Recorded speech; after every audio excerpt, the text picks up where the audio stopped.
Hello, Alex. Hey, oh, he's here. I was passing Hey, another sorry, message over there. No worries, it's I really fine, man. apologize. I thought it was 1 p.m. Pacific, and yeah, so my apologies. I'm glad I read your message. It's my problem here with the time zone is that I have to talk to the students on our time zone and then talk to you on Yeah, your yeah. time zone. But I was like checking it out and I thought, no, it was GMT -7. Maybe we should just talk about it as flight plans in Zulu time. There you go. That'd be perfect. Yeah, Yeah. So how are you doing, man? Is it a doing bad time well. for you? Because it seems like you were caught in a No, no, surprise or something because no. you This thought it is was great. I 6 was I p.m. was home. Yeah, I was working on some other things, but this is great. I'm glad I checked my Instagram and saw your message because I was like, Okay. I was thinking it was in an hour, so I was like, oh, but this is great. No worries, no worries, man. I would just pass a DIY here to my students and delay the flight plan a Okay. little bit. Uh, well, I was trying to put that up on YouTube as well, live Mhm. stream it.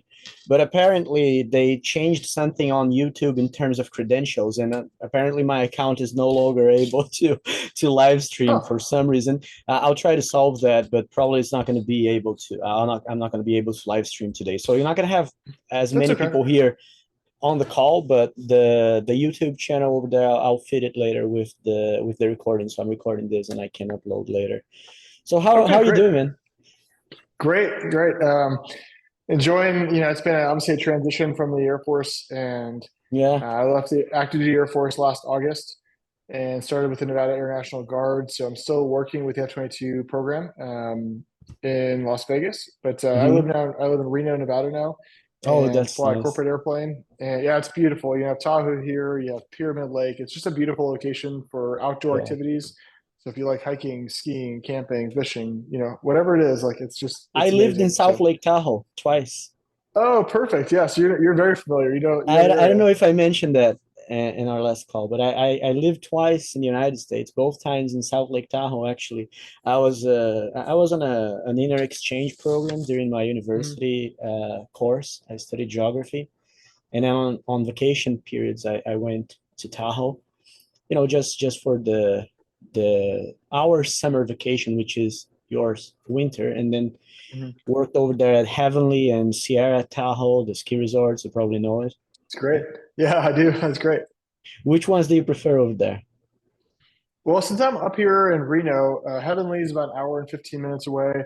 Yeah, Mountain Rose is maybe 30 minutes away. closer. Yeah, close. North Star is about an hour and 15 away, hour to an hour and 15. And then you have Diamond Peak as well. So Diamond really Peak. any Yeah, of those, yeah, really yeah, any of those are great. I like Diamond Peak. It's a small mountain, yeah, but it's right in Incline Village. You have this amazing view of yeah. the lake, which is awesome. So yeah, it's great. And did you fly from South Lake Tahoe itself? I remember when I was going, like when I was working in, because I worked at Heavenly the first season I went in 2004. And then Mhm. 2005, long story short, I worked at Heavenly first, and I had a situation over there that ended up kind of causing me to change jobs. And I went to Hmm. Sierra Tahoe. I was a snowboard instructor for a little while, a repair Yeah. shop kind of guy as well, making the setups of the snowboard, ski technician, etc. Yeah. And and I went to Sierra Tahoe, and I remember I'm not sure if that's really what it was, but I thought there was a tiny runway, a strip over there close to the road that goes after what they call the Y, which is an intersection of the what's the name of the road? I forgot. It's like the six or something, Highway 6 or whatever. Anyways, it goes Yeah, up a I mountain. can't remember that. Is there a runway strip over there and some glider flying and stuff like that over there? Yeah, so just if you're at the top of Heavenly looking left, there's a Yeah, strip down there. that's the one. Yeah, between Um, Heavenly and Sierra. yeah, Yeah, yeah. yeah, little known fact. Maybe it's well known fact, but to me it was new. The most recent Top Gun movie, the Top Gun Maverick, Yeah, they yeah. filmed the last scene of that movie at that airport. I thought that I was recognizing something about that airport, to be honest, Yeah, yeah, because I used to see it from the ridge of the mountains when I was going up on the car or something. On actually the bus, I used to go by bus to work over there Mhm. with the Sierra bus. I used to live South Lake Tahoe by, close to State Line and the Heavenly Village over there, that area, Yeah, and some of the hotels beautiful. over there, and we would just rent for the whole time. There are some funny stories about that period. I actually met my wife over there, and she's Wow, Brazilian. Yeah, and that's a still small world. married. Yeah, actually, Yeah. I'm more married than ever. I married with her in the church 2 days ago. We were married. We've been married for what 10 years now, and we started Mhm. dating a little after we met over there in South Lake Tahoe. But she's Brazilian as well. Met her over there. She was also on an inter exchange program, but in a different year. And the year I met her, she was there just in vacations with her family and stuff. And then she was we had friends in common. My cousin was actually her school friend, and then I met her again. One thing led to the other. Cool, man. South Lake Tahoe. And you like rock Yeah. climbing in the summer? I've done it occasionally, but I haven't really done it here in this area because I just moved here last June. So I was trying to get into my new job, get settled, learn new airplane, go to the guard, and then I volunteer in Southern California as well. So I'm trying to like get all the primary things kind of figured Yeah, out before I start doing a bunch of stuff. But hopefully this summer I'll get a lot, get out into the mountains a lot more. yeah. So the last time we It is talked, nice though. Like in oh, good. no, go ahead. Oh, I was saying it's at least nice from here is that I can, it's nice I can drive from here to Mount Rose in the morning. So I usually get Hmm. up at like 3:30, 4 o'clock in the morning, get to Mount Rose, and then start hiking up and get to the peak, to watch sunrise. And that's just Nah, that's incredible. great. Like That's being able to great. be on the top of Mount Rose and just see the sun coming up over the Sierras is just beautiful. So I There's love the something area. about climbing mountains that, even if it's not rock climbing, even if it's just trail and Yeah. stuff, there's something about going up mountains that is almost like I don't know, divine or something to me. There's a mountain here in Rio Yeah. de Janeiro. Actually, there are many mountains here in Rio de Janeiro. It's a mountainous city, right? We have Mhm. very large rocks and mountains close to the ocean. Very beautiful geography, to be honest. I think it's the most beautiful city, big city at least, that I ever been to, and I've been to quite a few places in the world traveling and stuff. And despite its problems here that we have in Rio for sure, it's kind of a violent city. It's a underdeveloped country, so we do Mhm. have problems for sure. But still, we have very beautiful geography. The beaches are beautiful, the mountains, the rocks, etc. And there was a time in my life that I used to climb. There's one called Pedra da Gávea here. It's like, I think, one of the biggest monoliths of granite near the ocean, and Mhm. it's a very tough hike. It takes like for people who are well prepared, usually 1.5 hour pushing strong. It's a tough hike, very very steep and stuff. Some people who Mhm. practice wingsuit nowadays, they go up and they jump from there. Oh, nice. And I know Yeah. one guy that Wow. does that like many times, sometimes more than once a day. This guy is crazy. Yeah. And there was a week that I decided I wanted to have a little more discipline in my life, that I used to climb that mountain like every single day for a week before my day started, before taking my kids to school. So I had to kind of Wow. wake up very early, still at night. Yeah. And then, just to make things harder, of course, that week that I was planning to do that, we had very bad weather. And then I did it, Mhm. just in the rain, wind and rain and But you cold. feel very, very, you feel super accomplished. And to me, like when you go outside, you do outdoor activities and the weather's bad, it's windy, it's raining, it's snowing, whatever it is, but you still do the task. You leave and you're like, that's awesome. I had all Exactly. these challenges and I still did it, and that is it's a great sense of accomplishment Yeah. because you have all these other things that are kind of against you with the weather and the terrain and whatever, but you're able to find a way to make it work, which Yeah. is awesome. No, it became even cooler, like you're saying. It became like something extra, and then you start realizing that that's just gonna give a little extra sauce to it. So it was like, Mhm. nowadays I actually prefer, like, after having that experience, because I wasn't going to give up, right? I kind of had set my mind to do it. I had a similar experience years before that with cycling. Like, I decided to cycle from one city to another one here in Rio. I was kind Mhm. of, just going for it. And then I had a very bad weather experience at that time as well. And in some ways, I think it's part of, you know, what makes it even nicer, like to push through Yeah, it. Nice pictures behind you, agreed. man. Are these all of Oh, you? thank you. Yeah, appreciate it. Yeah. Is that a compilation of the time you were flying, or is that just random? No, it's a compilation from the time I was the demo pilot. Oh, So cool, cool. normally when people leave the team after their time, you know, that we'll do some kind of gift for them. And when I left, the team kind of got together and designed this and had it printed. It's on metal. It's like a metal picture with a wood frame around it. Yeah, it turned out great. It's beautiful, and I love black and white stuff. Oh So yeah, yeah. they knew that, and they crushed it. They did a great job. Yeah, yeah. And some of those, I can see that in some of these pictures, they actually have like black and white with a detail still in yellow, like the golden cockpit and Yeah, yeah. the This engines, one's great. Yeah, the yeah. PW something. It's a Pratt& and Whitney engine, isn't it? It is. Yeah. Yeah, yeah. So Awesome. yeah, yeah. I mean, they did a phenomenal job Yeah. with it. So I'm very happy. Yeah.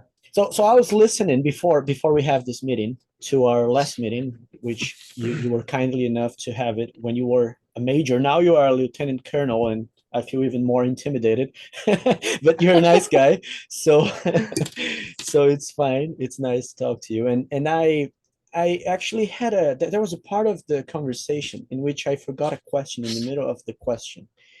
And now I actually remember what the question was. You know, funny enough, like years later, watching the thing, I was like, "Oh my God, that was the question." And you probably don't remember that, but I forgot this question as we were having this conversation. And the question was actually if you guys had an extra or two extra planes, or if you always fly the exact same planes as the demo pilot, was it always the same aircraft or not? It's actually funny. It's actually never the same aircraft. Never the Um, same. Never the same. So when you look at the other airshow teams, you have the Thunderbirds, you have the Blue Angels, you have the F-16, F-35, A-10, um, at least in the Air Force, and they all have their own airplanes. So their maintenance personnel are able to get to know that airplane, you know, all the problems with it, or if it's got a weird thing, they know what that is, and Hmm. they're able to kind of predict these things and keep maintenance cycles and make sure that it's all done ahead of time. But for the F-22 demo team, there aren't many F-22s in the world, so we basically borrow airplanes from combat squadrons and use those airplanes to showcase the demo at different air shows. So pretty much every weekend we're flying different airplanes. We'll take two airplanes with us, and obviously the pilot, so Raz Larson right now, and then he'll have a safety observer, and then that safety observer will fly the second aircraft, and then obviously if one airplane breaks, they have the other one there on site to be able to use it for the air Yeah. show. But yeah, we don't have our own airplanes at all. It's just borrowing airplanes, which can, like I said, can be challenging.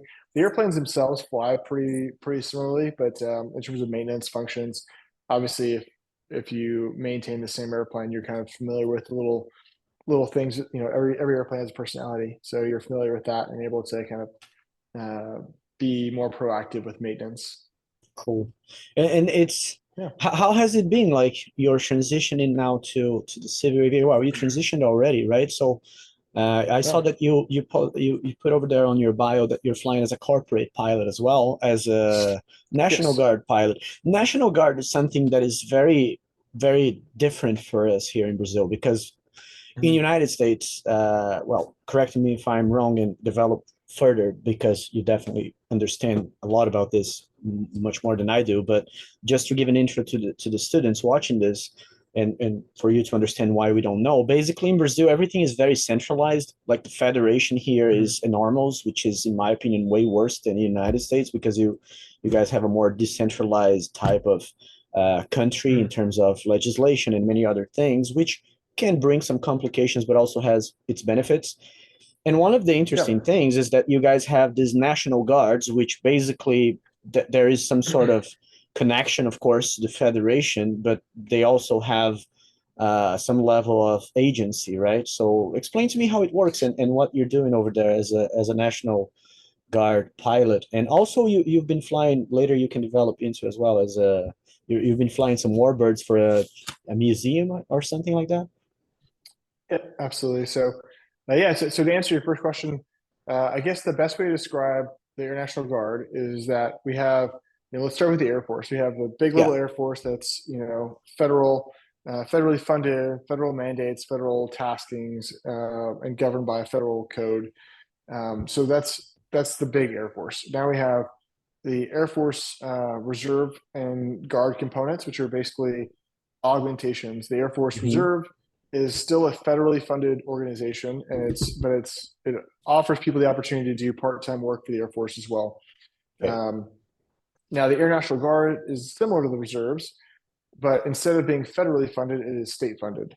So every state has a National Guard component, and then the Guard members are responsible to work for their state. They're paid by the state, and in the event of national emergency or crisis, the federal government can now activate a Guard squadron and say, "Hey, we need you to support us because you have the right people, the right skill sets, the right equipment, whatever it is," and say, we need you to help us in this federal mission, and activate the Air National Guard." But generally speaking, the Air National Guard works, for the state and whatever missions they have. Nevada's a unique place. We have the 157th or 152nd Airlift Wing, which is in Reno, Nevada, and they fly C-130s. They do a lot of amazing work when it comes to like firefighting missions, support CAL FIRE, and do those things, which is great. And then there's another squadron, which is what I'm a part of, that is down in Las Vegas at Nellis Air Force Base. And that squadron supplements the active duty Air Force, the federal organization. We supplement them with operational test and evaluation. And that means we have pilots from all different platforms. So we have F-22, F-35, F-16, A-10, F-15E. We have folks from all these different communities that are there at Nellis, that serve in the National Guard. Some are full-time, some are part-time. Once again, the biggest thing is the funding piece, like who's funding what. But they're part-time or full-time across all those platforms. And we support testing for new hardware and software solutions for these airplanes, and making sure that training for, preparing for, and even simulating for a high-end threat when it comes to the Air Force, any kind of threats we may see as a country in the next, in the next couple of years and beyond. And was that your plan the whole time to do that, or you crossed that opportunity? It was just kind of a convenient opportunity. So I had been flying airplanes, F-15s, F-22s, pretty much my entire Air Force career. I didn't have any breaks. It was just full-time flying jets, which is awesome.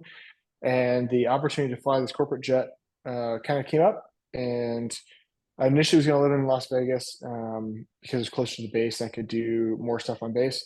But part of the job for the corporate opportunity was living up here in Reno, and I'm actually quite thankful. I'm actually quite thankful I'm here in Reno. It's a beautiful place, So the Air National Guard job was just kind of I wanted to stay in the Air Force and still contribute in some way, but I wanted to pursue corporate aviation and then some other opportunities outside the military.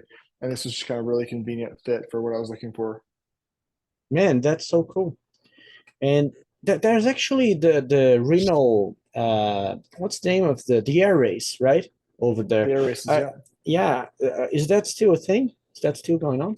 Well, it's not anymore. This was the last year, or last year was the last year actually. So Okay. yeah, the Reno Air Races were done. They kind of did their last race last September, and right now they won't have air races from what I gather in 2024. But they're looking for different venues now to move it.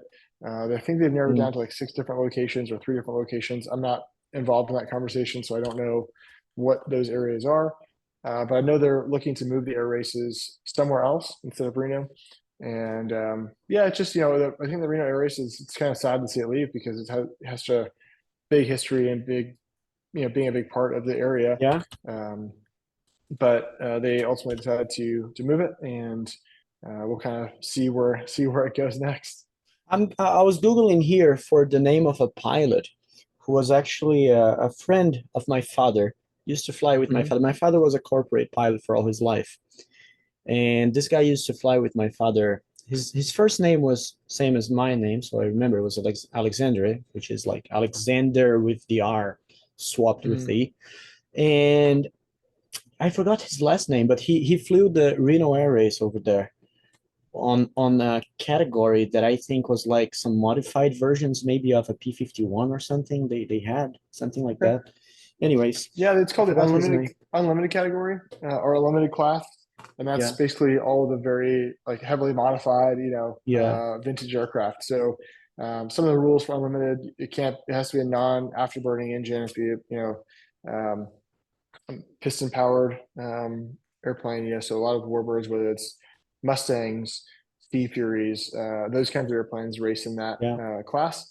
And it's changed a lot. I think it was mostly a financially driven change because when they used to race 25, 30 years ago, it used to be a very, very like it was at least a lucrative thing to do. And now a lot of Yeah. people end up losing money on it because the prizes weren't nearly as high for money. So you end up spending so Yeah. much money and Yeah. time Yeah. and effort on an airplane, fixing it, Yeah. maintaining it, overhauling it, and it just doesn't make sense anymore. So a lot of the airplanes you see flying the races now are stock Mustangs, are not modified, but still very cool to watch, obviously.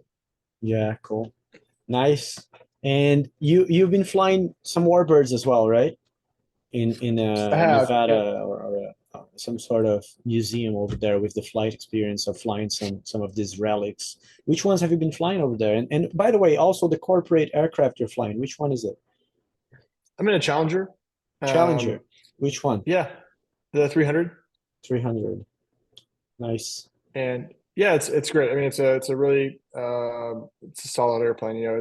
In terms of reliability, in terms Yeah. of speed and range. It does everything we need to do for our mission with the company, which is great. And the person I fly with is a phenomenal guy, very experienced in the airplane. And that's one thing that I think is that I enjoy about the corporate aviation world is that I get to fly with the same person. So instead of like That's cool, right? commercial airlines, it's like Yeah. it's a new person every time. So you're telling them the same story, same thing, and you're like, no, this is great. Like I know somebody that Yeah, yeah, yeah. we're gonna go ski tomorrow and hang out. It's just like becomes a good friend that you get to Yeah. work with, which is great. Yeah. Um, but in regards to the museum, it's called Planes of Fame Air Museum, and it's in Chino, in Chino. California. And the museum actually is moving over the next year and a half to 2 years to Santa Maria, California. But it's been there for over 60 years, or roughly 60 years in Chino. And the the purpose of the museum, the mission is to kind of use aviation to kind of inspire people to pursue aviation careers. Also, tell the story of like the heroes that came before us that were fixing and flying these aircraft, and tell the stories through basically through flight of what these airplanes did for our country and how they impacted our country then and continue to impact our country now and kind of where we're going. So great mission and great people that are there. A lot of these folks, Nice. did race in Reno as well and just have amazing knowledge when it comes to vintage aircraft on the maintenance side as well as the flying side. So it's just a privilege to be down there and learn from them and spend time kind of just kind of getting immersed in that environment. In terms of flying, most of what I've been doing thus far has been maintenance. So I've been working on the airplanes quite a bit, helping out however I can with that. And part of that's in pursuit of getting my A&P license. And in terms of flying, training the T6, then hopefully, I've flown in the Mustang, but haven't flown the front seat of the Mustang yet. So hopefully in the near future, we'll get kind of starting training on that as well. Cool. I just Googled here and I found it. I remembered his name by the time I looked at it. It's Alexandre Ekman. Ekman. He had an incident during one of the flights, and it was not the P-51, I think he was flying. He was flying one of those jets that they look like trainers. I think they are Albatros, like the ones they have L-39? from Ukraine or something like that, I think. Yeah, Yeah, this one. yeah, yeah. Yeah. This year they had L-29s and L-39s in the jet Yeah. class. The accident involved a highly modified P-51 Mustang as well. Was actually like on Those another Galloping given day, Ghosts. another one that Yeah, some people died. So, anyways, that was a pretty he was the tragic one event for sure. he was flying an L-39 Albatros. Yeah, Yeah. Alexander L. Ekman, and he had some sort. I don't remember all the details. I'll read it later. Yeah, man, that's cool. That's very cool. My father flew the Global Express, the last aircraft he flew. So it's the Oh, big brother nice. of the Challenger, right? Yeah, Father yeah, used great to fly airplane. the yeah. I was actually getting back to the flights last year, and I say it in the past because right now I'm not currently flying much. But I was about to get a job that kind I of think I lost your didn't go audio. through. I was about to get a job to Oh, there you fly go. There a Lear 60, but Okay. then yeah, some problems happened. The owner of the aircraft, like it was supposed to be a guy sharing with another guy. Someone probably just gave up on it, etc. So it Yeah. didn't go well. But I was flying a King Air with a friend, and that's like one of the nice things about it. Like it really resonates when you talk about that, because this is like some of the reasons why I always preferred, in some ways, I always kind of seeked a career in corporate aviation, business jets, etc., or aircraft like general aviation, is that I feel that there is a little more to the experience of being a pilot. And maybe Mhm. this thing that you just mentioned is one of them that I never had realized or put it into words. But as you said it, I totally agree. But there are other ones, like for instance, um, when you fly as an airline pilot, which I can only imagine. Of course, there are many good things about it, but Yeah. you kind of never stop in a place with very reasonable amount of time. But if I take this guy, let's say, for a trip, he wants to go and have a trip. Like my father flew for a while a Cessna Citation 10 for a guy who Mhm. lives in Brazil, and he used to go to his house in Nassau or something like that in the Caribbean. So the guy Mhm. will stay there, the aircraft will stay there, you will stay there with your friend who's the now, of course, you rather be with your family, I guess. I suppose you should, Yeah, right? for sure. but but it's definitely better than just 7 days of just jumping around and bouncing around airports and etc. So there's some level of exploration that is possible, or more possible, more likely to happen if you fly for a businessman, or a company. It's definitely an experience that it involves a little more than just going to the cockpit, flying, taking off, landing, flying, cruise flight, etc. So in some ways, I Yeah. understand the appeal of that. Cool, man. Yeah, and I think there's another, between the little bit longer layovers, you actually get to enjoy where you're at. You get to you meet a lot of very interesting people, and the opportunities to do other things that stem from corporate aviation, I Yeah, think is very fascinating. Like you meet certain people, you build some kind yeah, of connection, opportunities pop up, and I just don't think that it's as prevalent if you're doing the commercial airline true, job. true. So Network to me, wise, like that's it's fascinating, and this is by no means saying that commercial aviation is bad, because I mean there yeah, like you yeah, said, there are plenty of perks and plenty of benefits to doing it. It's really just a matter of what do you want for your lifestyle. yeah, yeah, And to me, I was more excited about taking a risk on corporate aviation and seeing what opportunities presented themselves, yeah, because if I went to the airlines, I could, if you're like, hey, what are you going to be doing in 25 years? I could probably tell you what I was doing in 25 years yeah, with corporate, with commercial aviation. yeah, true. Whereas corporate aviation, I have no idea what I'll be doing in 25 years. It's a little Yeah, more volatile, but it's also exciting if you're willing to do different things and kind of branch out of your comfort yeah, zone. I think you have a lot of amazing opporunities in corporate yeah. aviation, which is great. And in the United States, it's much bigger than in Brazil. Like both of them, actually, both types of aviation in the United States is enormous. I mean, it, to state that more clearly, it's just a matter of taking a look at the even the Embraer aircraft simulators. The courses. Yeah. People still go to the United States because that's where we sell more planes. The Embraer factory sells more planes in the United Mhm. States than in Brazil. So many of the simulators for a legacy, the ground school for a legacy aircraft or the Praetor aircraft, I believe they're all in the United States, because Hmm. it's just the barn of aviation in the world. I don't know if that expression is used in English, right? To say it's the barn of something. I think that one I just imported from Portuguese. It's like the sometimes my brain goes nuts.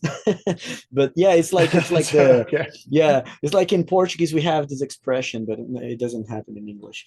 But it's definitely the core aviation over there, I guess, is probably, like, I don't know, maybe 30% of the world's aviation is in the United States, I Yeah. suppose. I'm not sure about the numbers, but it's very large.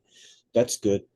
Yeah. And It's and just, I think it's way more common here for people to have a pilot's license, to, have a personal aircraft they can fly around in, whether it's a Cessna or whatever it is, you can use it as like a family vehicle. You can just fly from one yeah, place to the yeah, other. And I recently bought an RV8, and I love it. I You know, in saw terms that. of I was wondering that. yeah.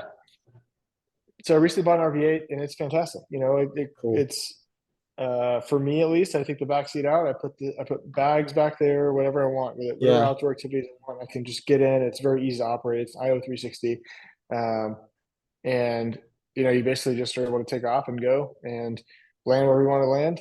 In terms of airports, to have lunch or you know meet friends. I had Yeah. you know Yeah. Raz, my replacement for the F-22 demo team. He was down in Southern California for a Raz, work trip. I remember that one. Raz was Yeah, so he replaced me. He's the yeah, new okay, F-22 yeah, demo it's the pilot. new one. The old one before Yeah, was before you was local or something like that. local. Yeah, Yeah. yep. And I remember you gave So yeah, I mean, like You Raz, gave Sam a call sign on our last conversation was Scooter. You have to tell me the story about this one. he had a bit of an accident on a scooter, so I'll let him tell the story if he wants. But yeah, so I, you know, the airplane's great. You know, Raz was down in California having lunch, and I with Rob Holland, who's obviously a phenomenal aviator, and Tim Just is there as well. And like, so just you know, I get in my airplane and I fly down there, have lunch with them. Raz and I went Great. flying together in the RV8, had a great time, and it just allows you to like the world becomes smaller because you can now get to places quickly Yeah, and yeah, make you know have these experiences and make these memories you can't if you're trying to drive a yeah, car or with commercial aviation. yeah. That happens in Brazil to a certain degree as well. I have a student, actually a few students who are businessmen and they have their own planes and stuff. But that's definitely harder for pilots here in terms of, you know, the costs. I mean, you now have two salaries, my friend. You're a retired lieutenant colonel, so lieutenant colonel, sorry, the pronunciation. So lieutenant That's colonel, good. that's how you retired. It's because it's a weird word, guys. Everyone now pay attention to this word. It's written colonel, like with an L, but you say colonel.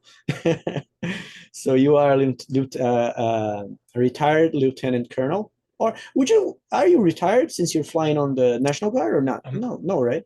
yeah, I'm not retired, so I'll retire at you know roughly around 20 years of service, which will be Uh, sometime in you know 2028. Um, that's when I'll officially retire from the Air Force. But Not that until then, far. it's just you know, and, it's not very Gonna far. Yeah, it's only a retire couple without years. So any gray hair. I have much more gray hair than you have. I You don't have any kids, do you? don't. No, no. Okay. It's probably why. I'm It's kidding. probably why. No, but to be honest, it started kind of coming very fast after I had my daughter. Not her fault. She's Yeah, beautiful, but we definitely get a little more scared and we feel the pressure, man. yeah. At least I did. Yeah.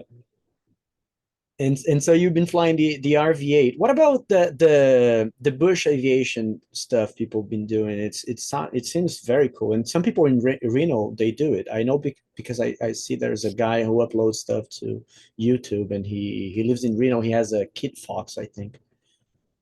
Yeah, Trent Palmer. Yeah, So he that lives one. a little bit north of Reno. Mm. Then you know you have Kevin Quinn, who's in Truckee, California. He's I think Stoll Pilot Yeah. is his like Instagram page, and he helped develop Stoll Drag, which is a whole different you know category of airplanes trying to take off and land very short and kind of racing. But yeah, the backcountry aviation I think is incredibly appealing. So I was able to do some Yeah, of that when I was in Alaska, and be able to go you know land on a mountaintop and go camping, or exactly. go fishing or go Yeah, hunting, and then yeah, you know just like pack everything up in the airplane and go. And that's incredibly appealing because I love outdoors and nature. So being able to use an yeah. airplane to get to those places quickly is great. Um, 21st century and explorers. Amazing. yeah, you know, it really is. It's kind of when you think about it, it's kind of become um, you know, take A any other lifestyle? thing, whether it's an ATV, like a lifestyle thing. Yeah, you know, where Yeah, it's like, hey, I'm gonna pack up my stuff in this airplane and go camp for the weekend yeah. on some mountain top, and you know, just enjoy the fact that I can get there with an airplane. So it opens up once again a lot more nature, a lot more area to people, which is great. Yeah. Seems like it becomes a little bit of a sport as well because you kind of have, you know, your friends who are doing it with you, and then you're like, let's try to find a new spot to land somewhere and explore this new area. Maybe we can fly and find another different place to camp, etc. Seems like a very interesting. I don't know. It seems like it becomes something more like a sport, like really sportive aviation to the core of the meaning, sportive in some ways, like you're practicing and trying to try new things. Yeah, but the RV8 is actually just for runway strips, right? And dirt runways, but not that kind of aircraft. You don't have the big wheels, right? It's a tricycle Yeah, here. exactly. No, it's a tailwheel airplane. Tailwheeler? Okay, The so RV8's I was wrong. tailwheel. Yep. Okay. They have an RV8 Alpha, which is the nose wheel version, but the RV8 is a tailwheel. Yeah, you can take the wheel pants off and you can land on a grass strip or a dirt strip if you wanted to. Um, but in terms of like getting into very small, strips, you wouldn't use it for that, obviously.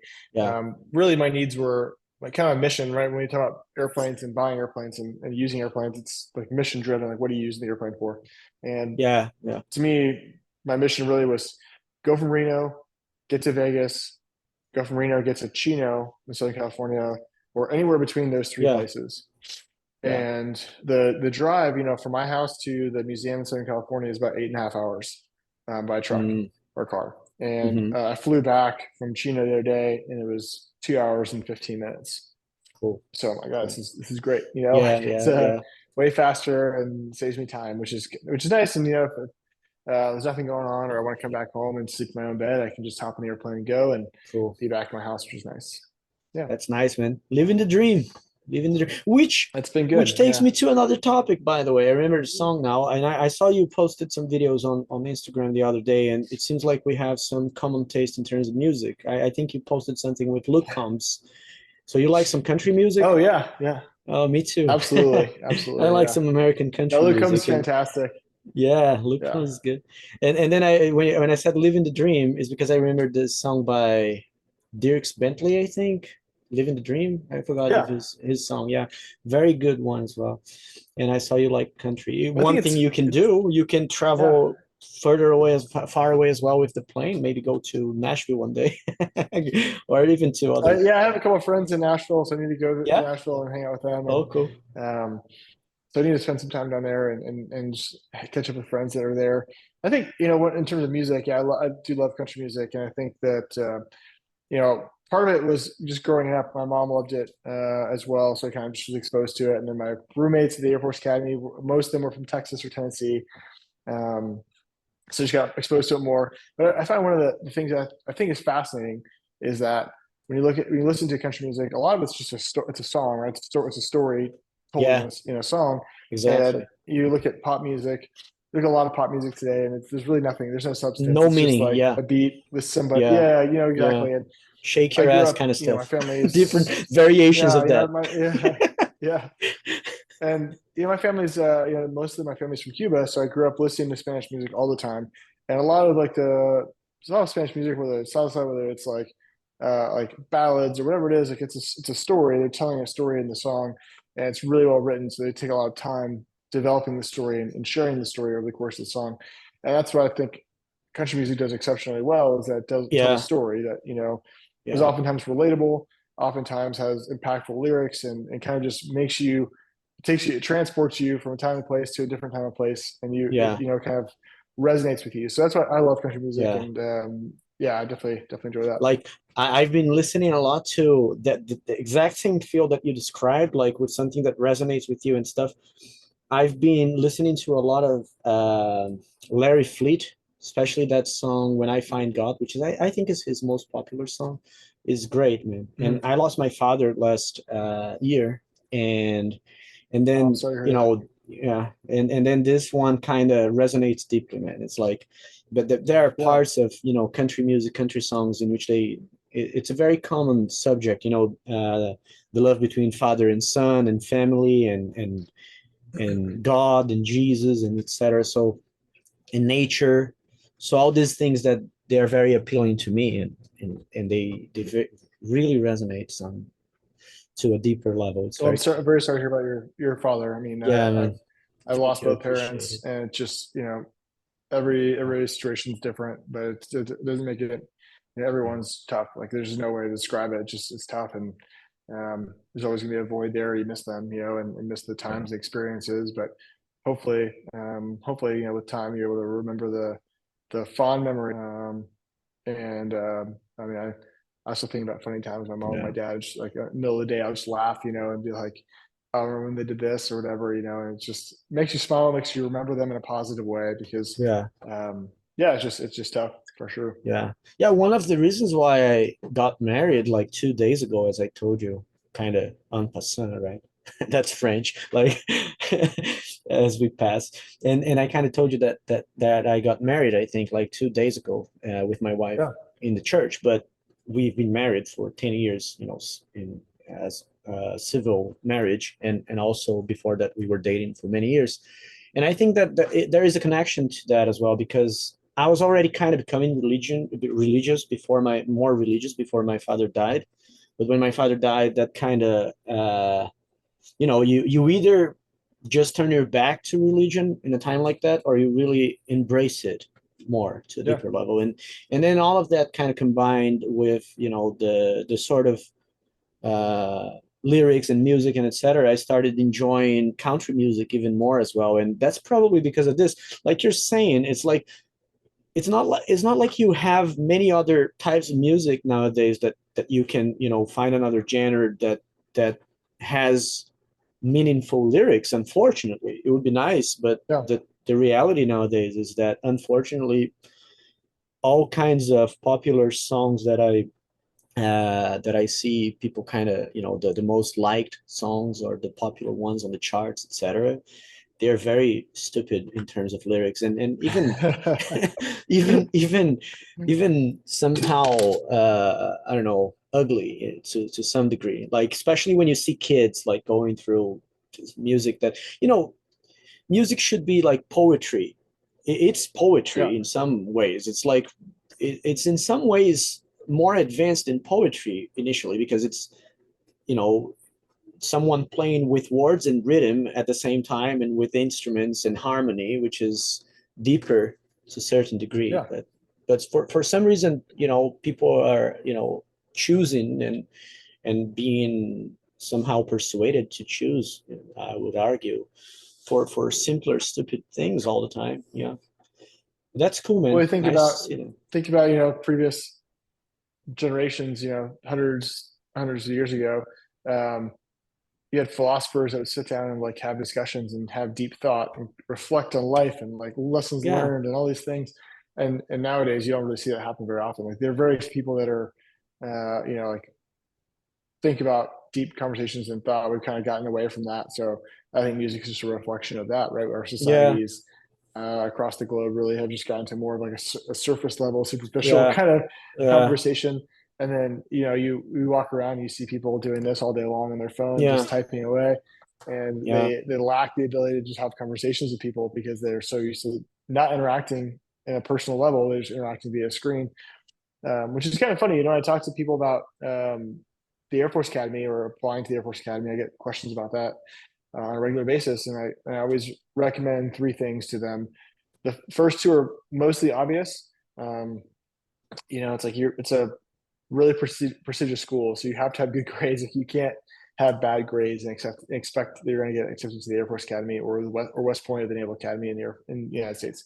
So that's a given. The second one is just pick two as to three for things. context, West Point is like the top tier university, right, over there for military academy. West, it's the Army one. So we have three. We Oh, have okay, okay, we have okay, West Point. West Point is just for the Army. The Air okay, Force Academy, like same level of academic, excellence, okay, et cetera, and prestige, but it's a newer school because the Air Force is newer than the Army is. But okay, the Air Force Academy, and then we also have the Naval Academy, which does the Navy and the Marine Corps. okay. All three schools are, incredibly prestigious and academically challenging, and they're all phenomenal experiences. And all three of them have a very similar process to getting accepted. The first of which, like I tell people, is like you have to have good grades.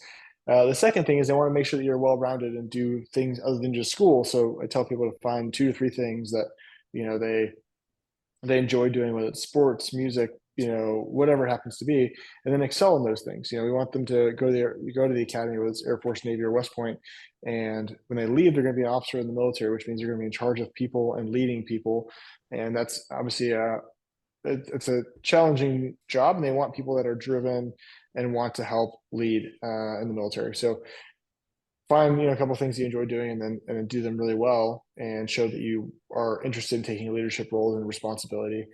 But the third thing I tell people, which it didn't really make sense to me. I didn't really have this thought or recommendation until a couple of years ago when I started doing the demonstration team job. But we would go to schools and talk to students, and a lot of students would have a hard time just asking questions, having conversation. And I understand, sometimes people are bashful in front of groups of people, or especially their peers. But what I recommend to a lot of students who want to go to the academy is that you're also gonna have to go through an interview process to get accepted, with your senator or your congressperson, from your state, your district. So what they'll do is they'll take 100 applicants, and they'll say, okay, all the resumes and everything, and they'll figure out, okay, we have 100 applicants. We're going to pick 25 of those 100 applicants. Now we're going to interview those 25 for potentially just one spot. So to recommend that to them is, go find somebody that will help you with speaking, interview prep, learning how to be articulate and have a conversation and answer things really well, to the point, but also giving a thorough answer. Because I feel like it's a skill set that people are losing very quickly when it comes to technology in our societies, Yeah. And rapidly taking over how we communicate. And they just can't have a conversation with somebody anymore. Yeah. So that's one thing I always tell people. It's, like, you should, practice those things, practice the interpersonal connection. It's like a superpower, this last one that you mentioned.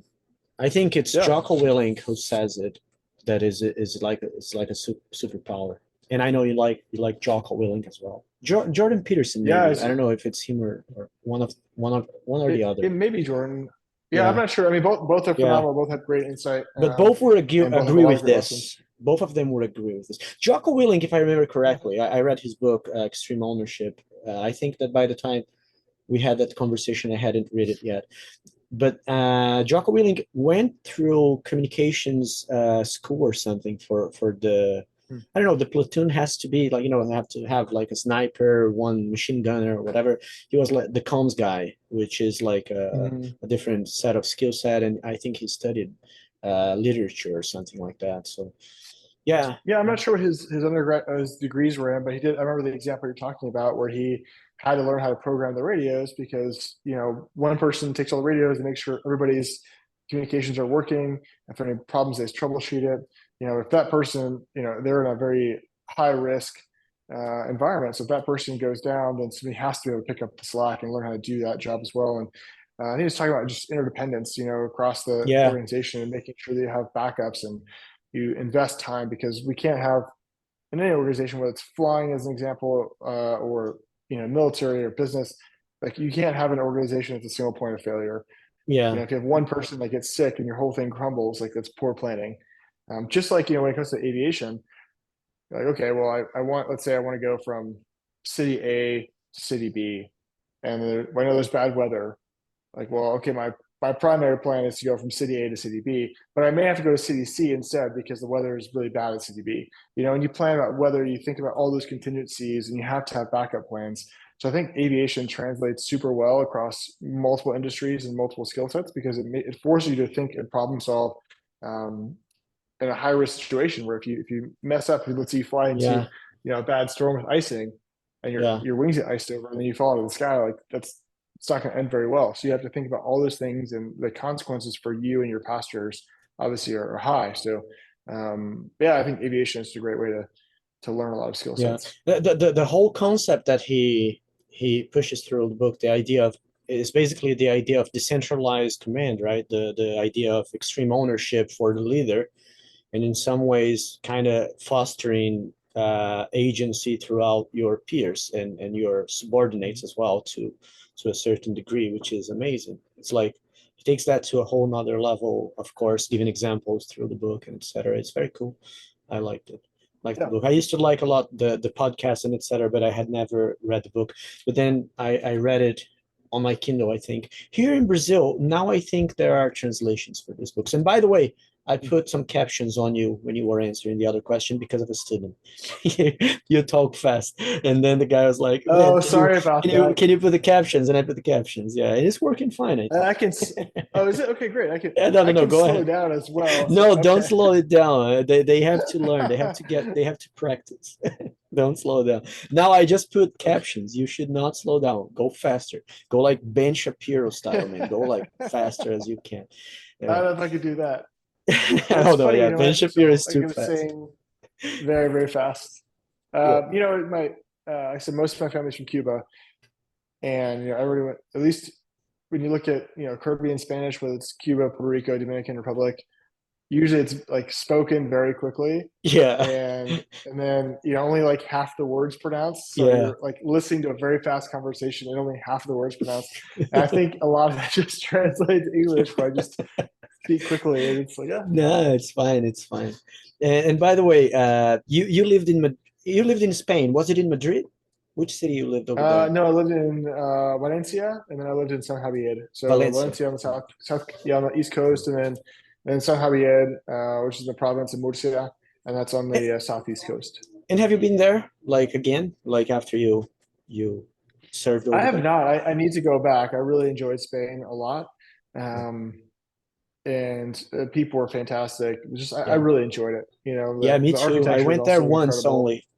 I went there once just, for tourism. I think it was maybe it was, if not my last trip before pandemic, my last international trip before the pandemic, I think it was the second to last. Yeah, the last one was Italy, and before that was Madrid.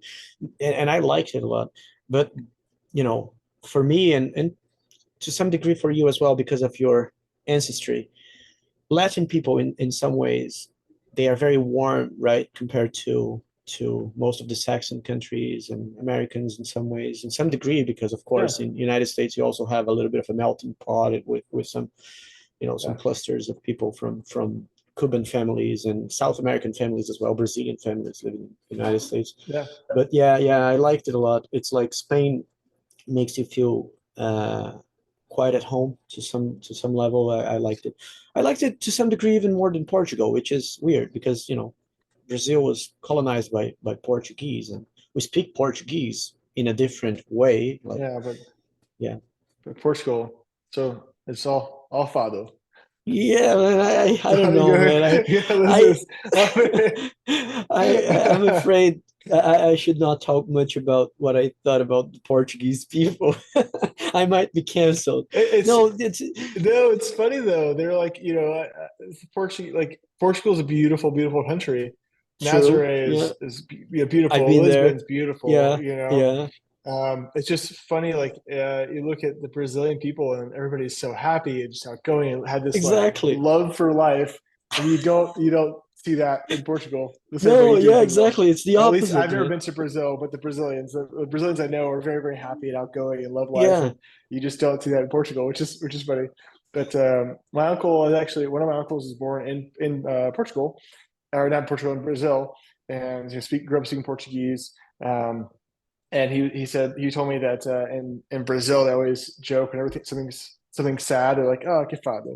And you're like it's making fun of the Portuguese. You're like, great. Yeah, in some ways, we have jokes here about Portuguese people being dumb, which is not, of course, true, but they are very Oh literal yeah, to some degree that they don't yeah, really crack a joke and they are literal with things as well. Like I remember thinking that some people over there were just plain rude with me for no reason at all. Like to give you an example, like I was at I think it was a commercial street that people go like, and then my wife was at a shop or something, my mother-in-law, etc.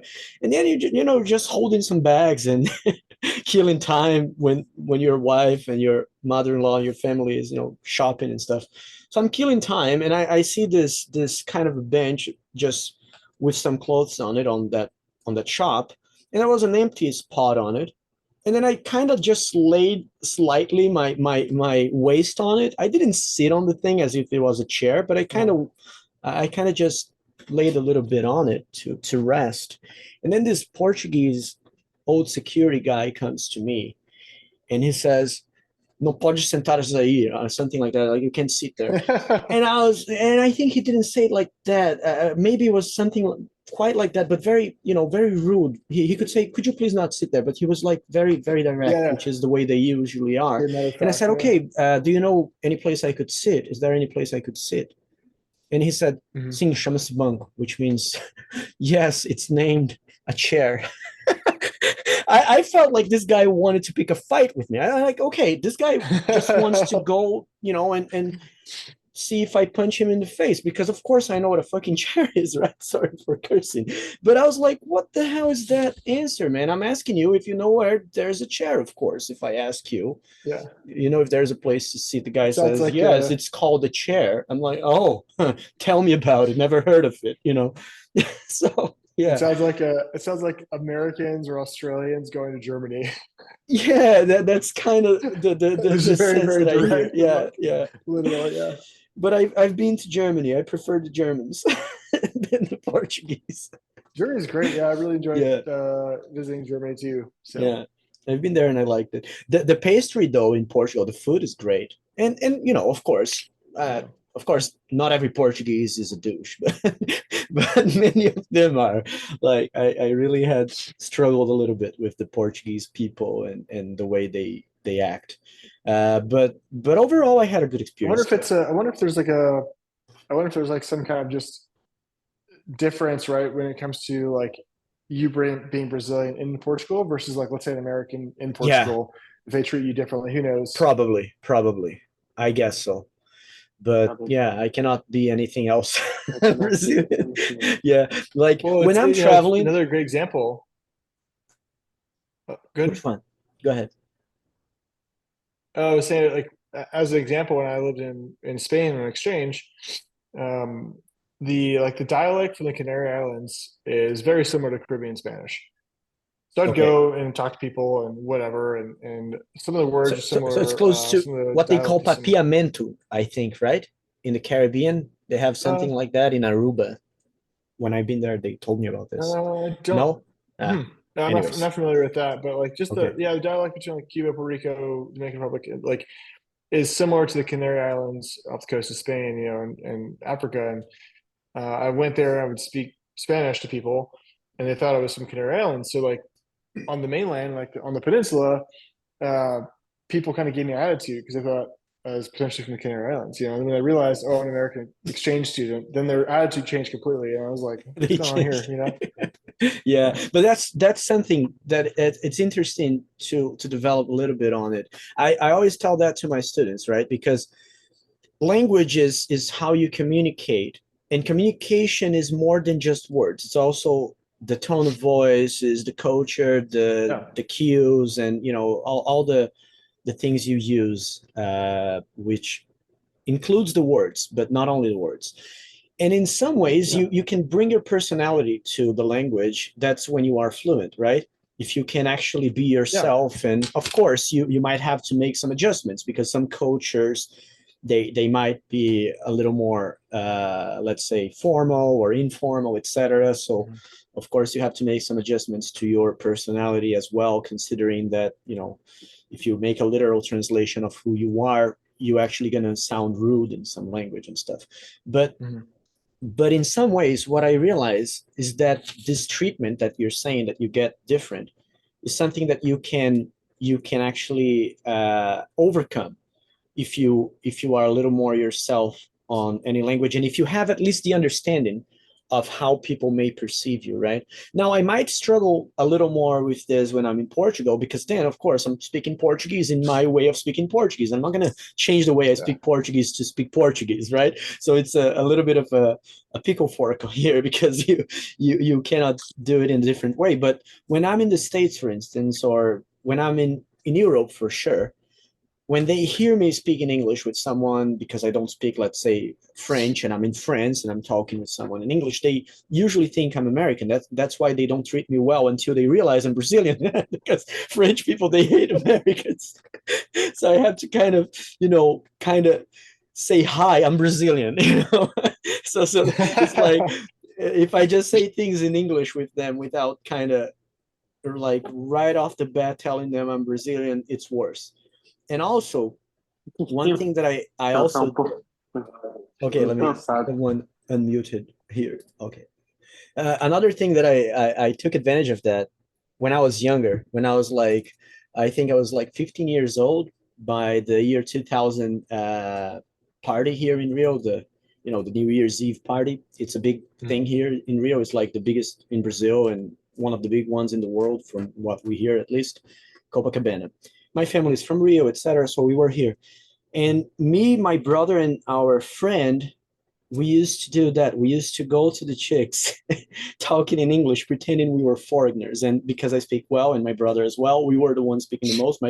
My friend, which is kind of weird because he has like blue eyes, very white skin. He's a guy who looks like Sam Ackholm, your former teammate at the F-22. So this friend of mine, who is completely Brazilian, he looks more American than I do, and then my brother does. But then he didn't speak English very well, so he was mostly like, yeah, okay. And we were the ones like talking to the girls, pretending to be Americans, like, hey, hi, eu não falo português muito bem, like trying to pretend an accent and then talking in English with each other. And then the girls were basically all smiles and like, oh, look. And they would talk about us in front of us, thinking that we were not understanding. So we would already have a cue on what to do. So the whole thing is That's like, funny. interesting, because I have examples in my life in which I saw the changes that you can have on the behavior of someone else if they perceive you as more or less communicative, more or less fluent. And well, of course I gave an example that is kind of funny and stupid and old, but it's pretty much the same when you think about more complex relations working. Like when I used to work Yeah. at South Lake Tahoe, I did very well for, of course, like very well for a foreigner, for someone on an exchange program, right? Because I could talk to my boss, and I could, have conversations about things with my bosses and with every type of people. So that's why I started to have, a snowboard instructor course, and then I started being an instructor of snowboarding, for kids as well, and for adults. And it opens doors. It's not just as some people might think, oh no, I have to speak sufficient English or Spanish or whatever language it is. Of course, English is more prevalent nowadays in every scenario, but you should not settle for just enough for you to order your food and go to the country and spend your vacations. You should actually practice to a level, and this is one of the things I try to enforce with my students when they are especially at a higher level, is that you should actually try to have it as a second language that is pretty much the same as your first language, especially because it's also I good think for the your other thing brain. It's good for the brain. Like, Yeah, I think it is. I think the other really important thing that we often discount is that we are afraid of trying new things. Like human beings, just afraid of trying things that are uncomfortable and new. But I'll tell you, like I lived in Japan for 3 years, and I don't speak Japanese at all fluently. But I learned some words here and phrases there and whatever. And the people when I made an effort, even though it's uncomfortable for me, like when I made an effort to speak Japanese to somebody, they really appreciate it. And I would completely butcher the phrase. Like I'd probably mess it up and the pronunciation was terrible. But they're so appreciative of me trying to make an effort to speak Japanese that it helped build relationships. So I would say that, yeah, getting out of your comfort zone, trying new things, even if you're not perfect, that's okay. Nobody's asking you to be perfect at speaking another language, whether it's, yeah, Brazilian, English, Japanese, Portuguese, whatever it is. Um, it's just like it really comes down to making an effort and being willing to be outside your comfort zone a little bit. And I think that's a good lesson for life in general. yeah, It's just finding ways to do that. And I think people will truly like. I mean, if as an example, if a Brazilian came to the United States and was trying to speak English to me, and it was kind of broken English, I would at least appreciate their trying, and I would try to help them figure out whatever they're trying to learn. Um, so yeah, just different ways to think about things. So I would definitely not get worried if you're not perfect at something. It's okay. Nobody's perfect cool. at everything. All So right, Gunderson, let me see if awesome. my students I have any appreciate it. questions for you, man. I would just keep talking to you because you're such a friendly, nice guy, and I would like to actually go to the slopes of Lake Tahoe one day with you if you're still living Yeah, around when I that'd get be there. awesome. It's been a while. I've been to South Lake Tahoe, well, the two times that I lived there, and I also been there, I Mhm. think, three more times just on vacations, or maybe four. I think the last Yeah. time was a while ago, maybe 2015, something like that. and it's a Okay. beautiful place. But I never been there in the summer, which is something that bothers me a little bit because I know how beautiful it is in the yeah. summer. But I always went for the snowboarding. So Gorgeous. yeah, Yeah. snowboard or beautiful. you So I'm actually ski. ski? I think I'm actually gonna go try to get some runs in right now, actually. So it's Yeah. good. You know, sewed a bunch yesterday. Probably got a good almost a foot yesterday here in Reno. So up there was probably a lot more. Now it's like sunny and blue skies. So I'm looking So out the go window ahead, here. hurry up. I don't wanna mess your session. I see you're wearing a liner, so just put your jacket on there. But you're gonna go by car, right? Actually, Because yeah, I go by car. yeah, you cannot land over there, I guess. No, well, I mean, I'm gonna go probably to Mount Rose here close by. So Oh a yeah, little the one closer. that is nearby. Yeah, Yeah, you mentioned yeah, Mount Rose. yeah. All right, have a great session. It Well, we're was a gonna be a little pleasure. Yeah, earlier than you thought because our meeting yeah, was supposed to be starting like 15 minutes ago, so it was a good thing that we yeah, started a little earlier. All right, have a good yeah. one. Shred some Awesome. pow for me as well. Will I've do. been missing Great that seeing for you. a while since the pandemic. All right, Yeah. All thank you right. very Cheers. Take much. care. And I guess all the Thank students you. are very happy about it, but they are muted. But if they, I don't know, Okay. I'll upload it to YouTube later. Thanks for everything, and All right. thanks for being Perfect. so open. Nice. Thank you Thank a you lot. very much. Yeah, appreciate it. Ciao. Obrigado. Welcome. Tchau. Valeu, Cabo. Bye bye. Thanks.